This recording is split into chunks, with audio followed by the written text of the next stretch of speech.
Get ready to rumble. Schilling Show Unleashed on the Seven Thunders Media Network. Former city councilor, husband, father, and community watchdog. Your host, Rob Schilling.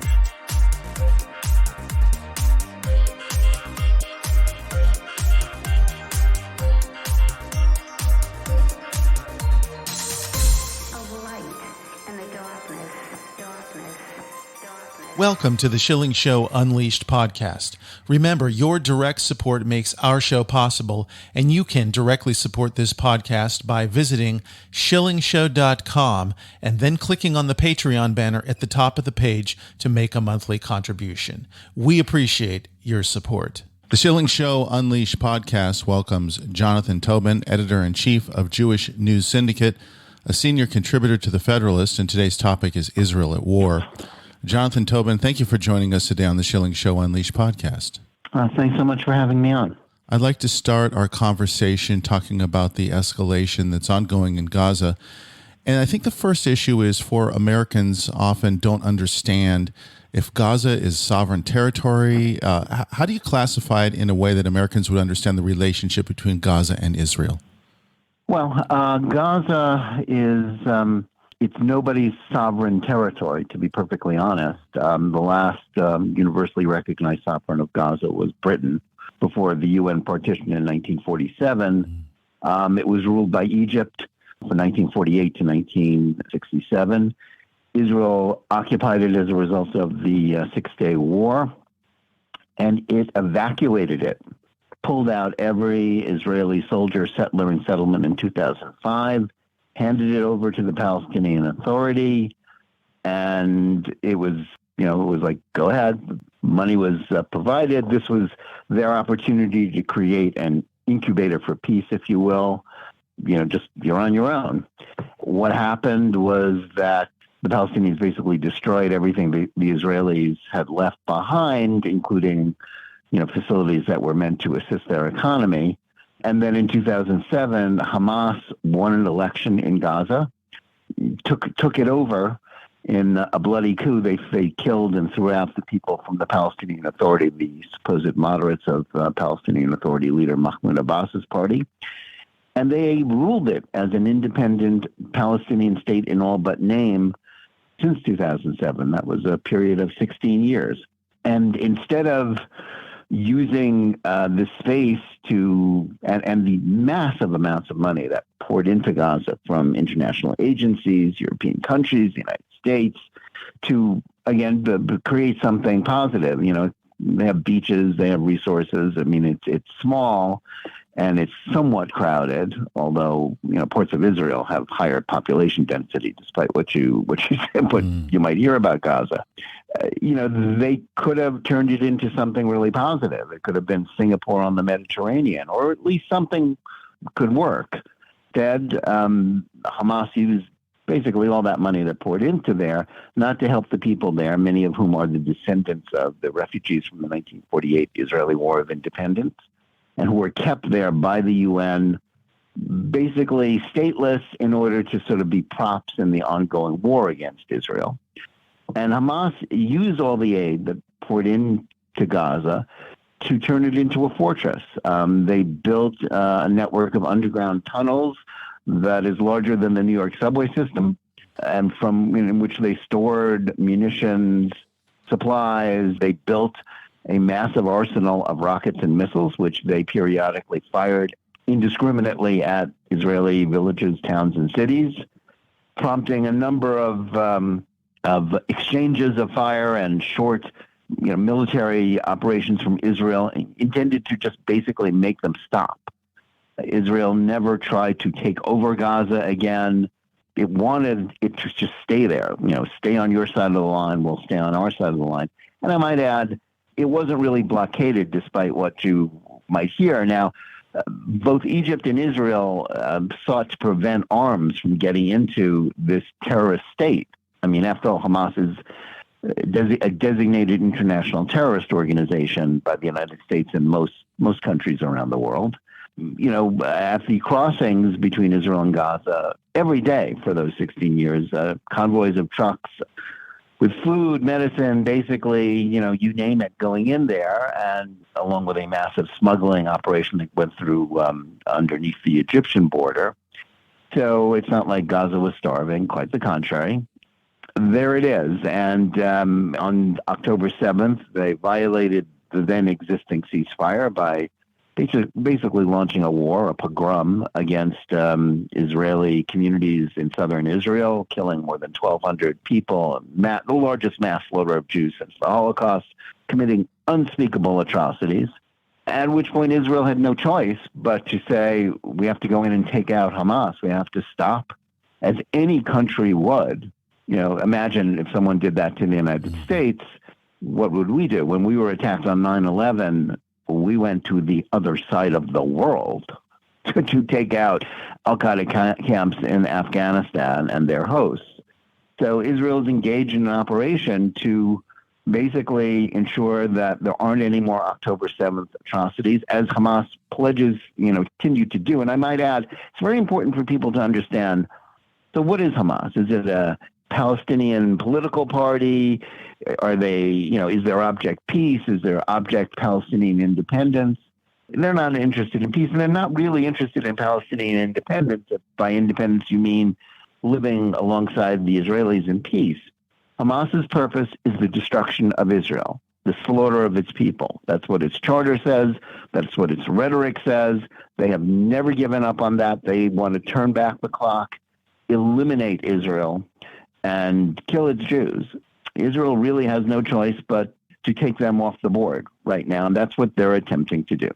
Can Gazans, Palestinians, be distinguished from Hamas? I've actually seen some polling, which is very disturbing, about the attitudes of people living in Gaza towards October 7th. So is there any distinguishing between the two? And I know this will be an invidious comparison. It's like saying, was there any way to distinguish between the Nazis and the German people during World War II? Now, the answer is, of course, yes. They're not the same thing.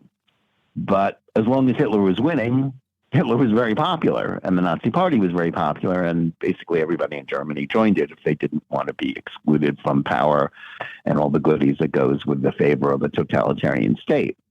Not everybody in Gaza was an active member of Hamas, or even an active supporter of Hamas, but Hamas was overwhelmingly popular, remains overwhelmingly popular, as you say, as the polls say, and also in the West Bank, it's overwhelmingly popular. That's why there hasn't been another election in the West Bank since 2005. If we go back in history, I know that's hard for some people. In 2005, there were elections in the Palestinian territories that were promoted, that was during the height of President George W. Bush's democracy promotion crusade.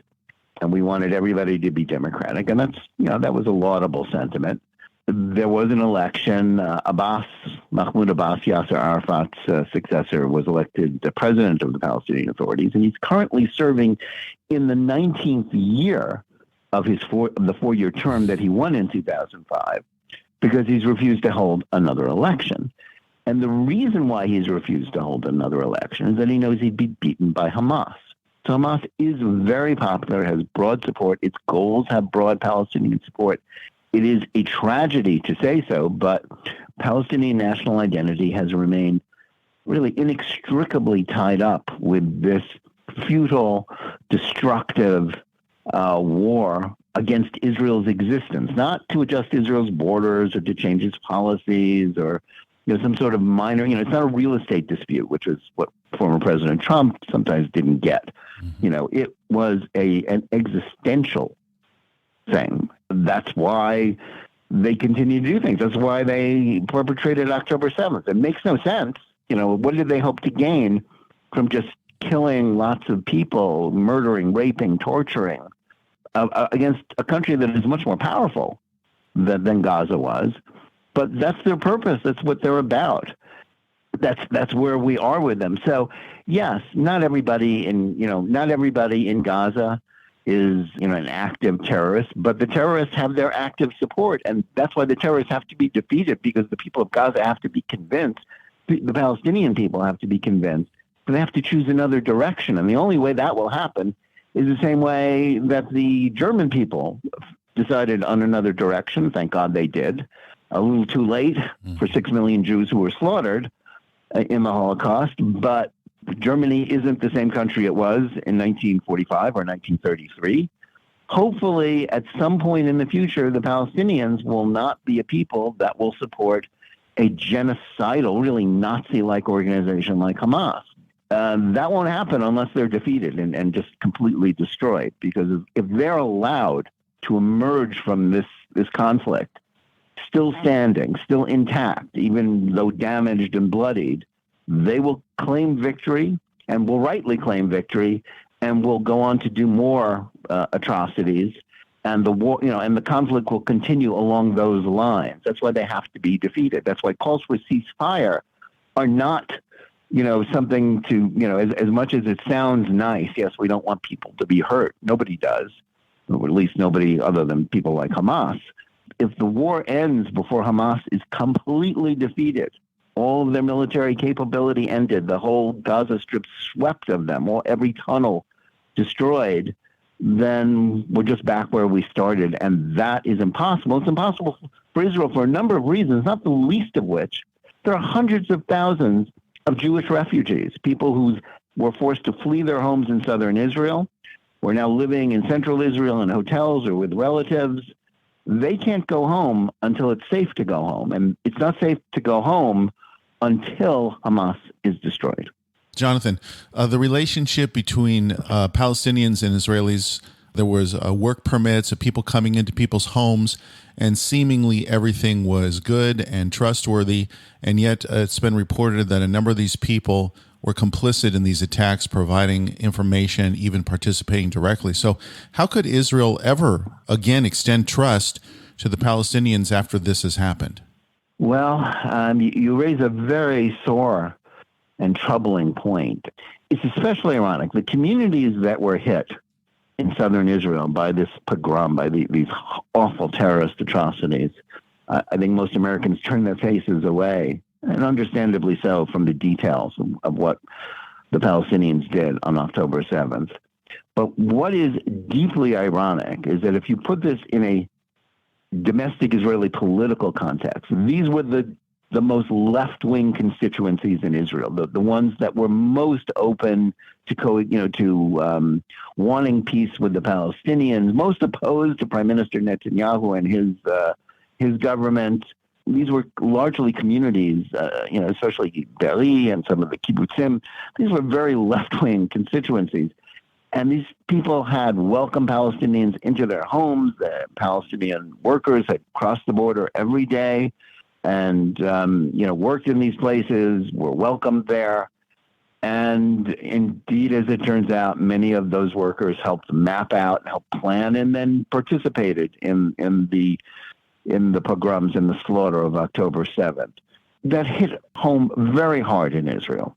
The people on the Israeli left who were already decimated by, the last great disillusionments of the peace process, the Second Intifada, which blew up the Oslo peace process, where, Israel offered the Palestinians basically everything they wanted, and Arafat responded in 2000 with a terrorist war of attrition.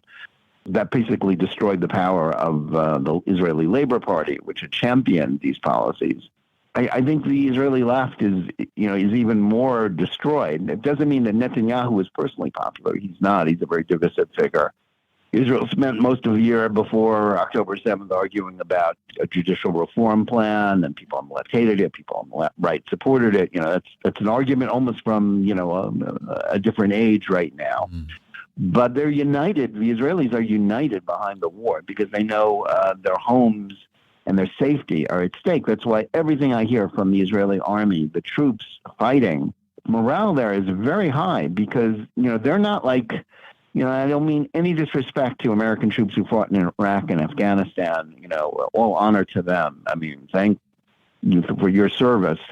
The truth is, the Israelis who are fighting in Gaza know directly that they are fighting for their families and their homes. The morale is very high. There's no doubt about the rightness of what they're doing. You ask, can Israel ever trust Palestinian Arabs again? They're not going to trust them for a long time. I can tell you that. I would, human beings, we're very resilient creatures.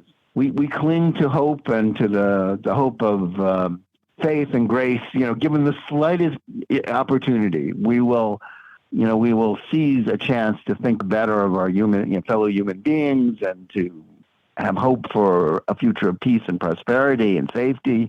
So I'm not going to say there will never again be trust between Israelis and Arabs and the Palestinian Arabs, but not for a long time and not under these circumstances again. And whatever happens after the war, after the fighting stops, the crossings aren't going to be opening with allowing the Palestinian workers to cross in and to work in these communities again, which have to be rebuilt, I might add. So that's not going to happen. The Schilling Show Unleashed podcast continues in a moment with our guest, Jonathan Tobin. Online at schillingshow.com. SchillingShowMedia.com is your one-stop shop for websites, audio and video production, and photography. SchillingShowMedia.com will take your project from conception to completion. SchillingShowMedia.com is reasonably priced and highly professional. Need a website for your business? Visit SchillingShowMedia.com. Need a video created or edited? Visit SchillingShowMedia.com. Have a photography or graphic design project? Visit SchillingShowMedia.com. SchillingShowMedia.com is your one-stop shop for websites, audio and video production, and photography. Visit SchillingShowMedia.com. That's SchillingShowMedia.com. Schilling Show Unleashed. Jonathan Tobin joins us here on the Schilling Show Unleashed podcast. He's editor-in-chief of Jewish News Syndicate. We're talking about Israel at war. And Jonathan, I'd like to talk about the accusations against Israel of how they're conducting this offensive, being accused of quote-unquote indiscriminate bombing, when it seems to me that Israel's fighting a war to their own detriment to try to protect innocent human lives.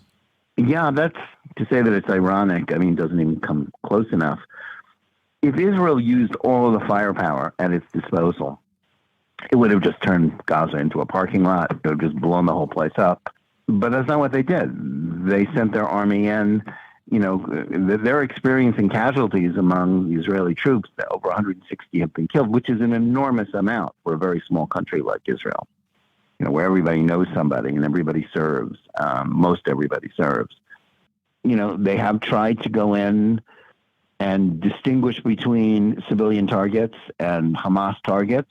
They try to avoid killing civilians in ways that, listen, for all the really unfair criticisms from the Biden administration, the Pentagon routinely sends military officers to Israel to get training in how the Israelis do it. Mm-hmm. To say that they're the most moral army in the world, that's, you can say that's hyperbole, but they have the most strict rules of engagement of basically any army in the world.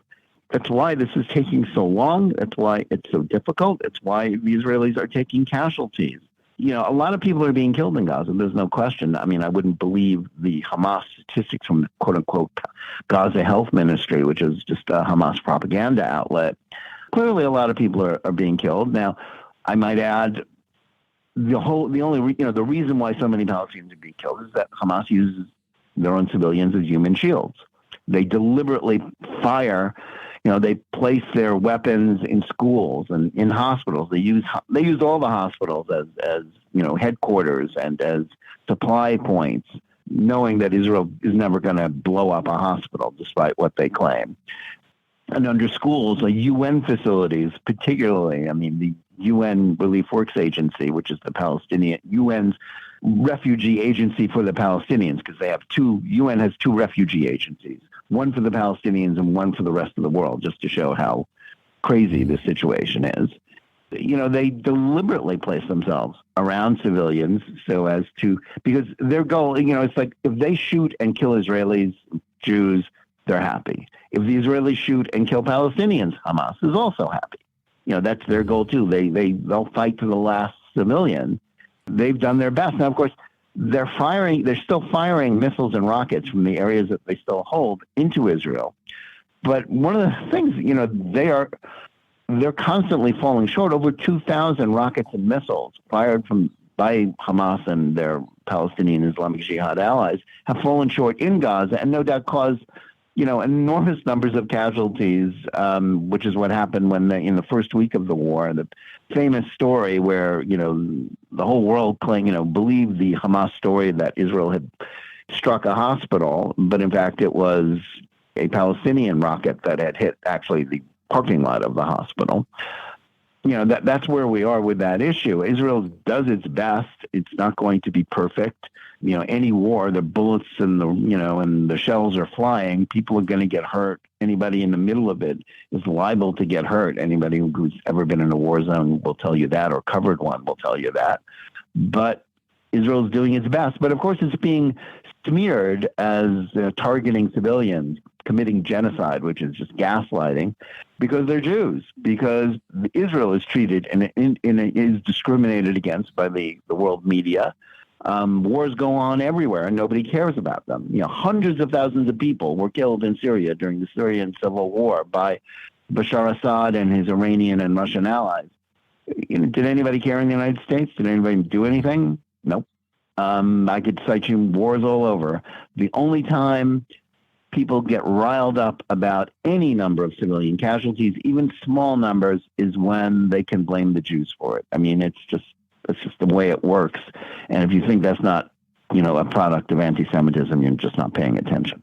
Jonathan, I'd like to talk about Iran and their complicity in all of this, particularly using their proxies, Hezbollah, the Houthis, and help us to understand what's going on there, particularly with Yemen and the Houthis, as people in America probably were not familiar with that group. What is their purpose as far as Iran goes toward Israel? Well, Iran is, the world's leading state sponsor of terror. They basically, Hezbollah, which controls Lebanon, is basically an Iranian auxiliary. They work for Iran. The Houthis are a terrorist group operating in Yemen. Iran also helps, funds Hamas. And Iran's purpose is the destruction of Israel and the destruction of West. Israel's the little Satan, America is the great Satan. So their real target is us here in the United States. The deal with the Houthis is particularly important, and it's somewhat ironic. One of the priorities of the Biden administration when it came into power in 2021 was to end the ongoing effort of the Saudis to put down the Houthis in Yemen. The Saudis were fighting a war with the Yemen's government to basically destroy the Houthis. It was a miserable thing. But Biden, who came into office declaring the Saudis to be the worst thing in the world and seeking to sort of follow up the Obama administration's policies of appeasing Iran, basically forced the Saudis to shut down the war against the Houthis.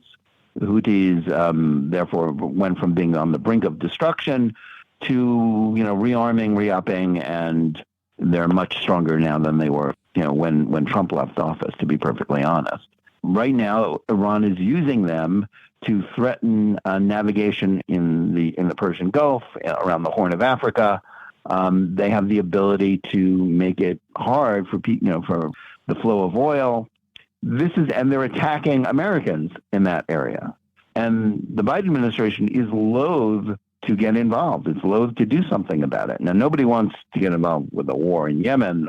Nobody wants Americans to be fighting in Yemen or to be involved in a war with Iran. But America's policy on this issue has been such that the Iranians and their Houthi auxiliaries think that they have a free pass and they can do whatever they want. And as a result, Americans are being shot at. Ships are being shot at in that region. And our strategic interests are being endangered because we basically sent a signal, like our withdrawal from Afghanistan and the disastrous way we withdrew, that the United States is weak, it's irresolute, nobody has to take us into account, and that's what's happening there. Now, the Houthis don't really have the ability to do any damage to Israel because of the distance. The idea, I think the fear on the part, on October 7th, on the part of many people, both in Israel and the United States, was that Iran was going to use its auxiliaries, especially Hezbollah and Lebanon, to launch a second front against Israel and to try to bail out Hamas. They haven't done that. Now, Hezbollah has been firing rockets and missiles over the border into northern Israel nonstop, but they haven't really escalated to the point where it's a war. Again, thousands and thousands of Israelis have been forced to flee their homes along the border in northern Israel for fear that Hezbollah was planning their own October 7th style massacres. Those refugees have to go home. But so far it hasn't, the Lebanese people don't want to happen to Lebanon what happened the last time there was a full-scale exchange with Israel that was started by Hezbollah. Hezbollah has been deterred, at least somewhat. I think once Hamas is finished, Hezbollah is going to have to cease fire or they're going to be in trouble, and Iran can't save them. And if the United States was smart, we'd be unleashing the Saudis on the Houthis and warning, rather than sort of appeasing Iran and Hezbollah in Lebanon, warning them to stop shooting or else this war will spread, because Israel will not tolerate its security, its people being shot at in this manner. Finally, Jonathan, what does Israel do from here? Let's presume that they are successful in dismantling Hamas. Where do they go from there? Because it seems like a very tenuous stage that Israel lives on worldwide. I would say it is a certainty that Israel will succeed. It will take time. It will not be easy. It will be messy. But that's why Hamas should surrender. Every person who gets killed in Gaza now is every person who's been killed in Gaza since October 7th is Hamas's responsibility. They started this war. They escalated it. They did all this. There is no way for them to escape. They keep thinking that the international community, the Americans, the American, so-called, people demonstrating for a ceasefire, that they will save them and somehow they will emerge from this. It's not going to happen. They are going to be destroyed completely. It's only a matter of time. However long it takes. That's why they should surrender, give up the hostages, save the lives of their own people, and let them start to rebuild. Now, what happens after the fighting stops in Gaza? Well, I think immediately people think, well, what's the solution? What's the plan for peace that will, end all of this? And there is no plan for peace that will end all of this. It's going to be a long, long wait before there is anything like that. Israel will never again allow. Netanyahu laid out his 3 prerequisites for peace in a Wall Street Journal article this week, which he said, Hamas must be eliminated, Gaza must be demilitarized. By that he meant no Palestinian military. There are no Palestinian terror movement there, and basically said it has to be denazified. It has, the Palestinian people have to embrace peace and give up, their hateful, genocidal ideology that Hamas promotes. The first will happen. The second will happen. Israel will never allow another Palestinian military to arise there again. That would it's anybody who thinks different is dreaming. They will not let that happen. As to the changes in the heart, a sea change in the political culture of the Palestinians, I can't be optimistic about that, because their national identity has been tied up in this futile century-long war, to basically turn back the clock and to throw the Jews out. And that's not happening. And they're going to have to. The only path forward for them is to give up, these futile dreams and to embrace peace. Now, is that impossible? A lot of, supposedly smart people say that's impossible. Hamas is an idea. It can't be eliminated. Well, with difficulty, sure. But, Nazism was an idea, and it was eliminated. It was a very strong idea. It conquered most of Europe. It had the loyalty of most Germans, the largest and the most educated and culturally powerful country in Europe. And yet it was eradicated. It took, basically turning that country into rubble to get there, just as Israel is, alas, being forced to turn much of Gaza into rubble to root out the Hamas. But eventually, the Germans saw what happened and they took another path, thank God. The Palestinian people have to take another path. I'm not optimistic about that, because much of the world, including Western Europe and a lot of supposedly well-meaning people in this country, have encouraged them to continue along their current path and to think that they can continue calling for Israel's elimination, continue committing outrages, and never be held accountable. That's the whole point of these ceasefire, these quote-unquote pro-Palestinian demonstrations, which are mostly just anti-Semitism, calling for Israel's elimination from the river to the sea, as if most of the people yelling that could identify either body of water, or calling for a globalized intifada, which is basically just saying slaughter the Jews. This is anti-Semitism. But the people, if you want to help the Palestinians, tell them to turn away from Hamas, turn away from a version of Palestinian nationalism that calls for Israel's elimination. Once they do that and mean it and show that they've given up terrorism and the idea of quote-unquote resistance as a way to reverse history, then basically anything is possible. But, we're a long, long way away from that, maybe generations away from that. So there's no solution. There's not going to be some kind of magical, this isn't going to be another Palestinian state in Gaza, not for a long time, because though they're willing to give up this war, there will be no such thing. There will be no peace, but there will be Israeli security because the Israelis, like any other people in the world, are not going to just sit back and wait for the next attempt to slaughter them. Jonathan Tobin, if people would like to follow your work online, would you tell us how we could do that best? Well, go to jns.org. We're there every day, 6 days a week, with news throughout the day, news, opinion. Watch our YouTube channel for JNS there. Do videos and podcasts. Subscribe to our twice-a-day newsletters, which give you everything that you need to know about the Middle East, Israel, and the Jewish world. Jonathan Tobin, thank you so much for spending time with us today on the Schilling Show Unleashed podcast. We truly appreciate it. Thank you. That concludes another edition of the Schilling Show Unleashed podcast.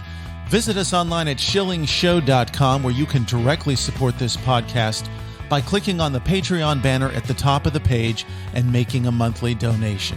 Your support is essential for the continuation of the Schilling Show Unleashed podcast. Until next time.